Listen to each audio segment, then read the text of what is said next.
This is group assignment 6 with Terrence Hussein and Mauricio Rocha.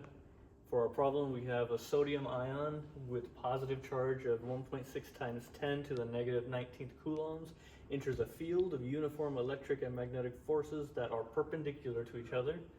If E equals 5,000 newtons per coulomb upward and B equals 0.10 Teslas out of the page, what is the velocity of the sodium ion moving in a straight line to the left? For this, we have a free body diagram. We have E going upward, our charge Q going towards the left. Now we know that the charge is given, so B was given, charge was given. We know that it's not going parallel, anti-parallel.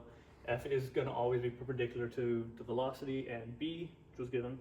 So following the right-hand rule with this free body diagram, we can determine that with our fingers going in the direction of Q, turned in a way that can be bent towards B, going out of the page, this is what our free body diagram looks like.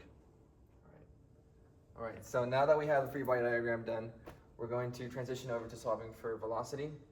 So here we have our values restated. We know the charge for our ion. We don't really need the charge though. We know that the magnetic and electric forces are perpendicular to each other. We know that the electric force is pointing upwards and it's 5,000 newtons per coulomb. We know that the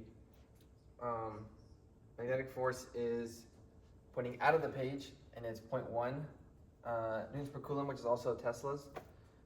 So now we're going to solve for velocity. So the way we do that is we use an equation. We have FB equals FE, so the force of the magnetic force shall be equal to the electric force, and we're going to use this equation right here. So this is charge times velocity times magnetic force times sine theta equals charge times the electric force. So we know that the sine, since the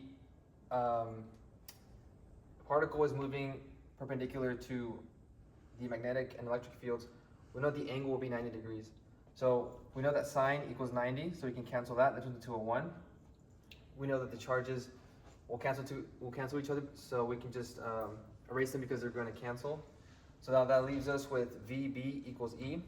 So we're going to rearrange this equation up here, and we're going to see that velocity is going to equal E over B.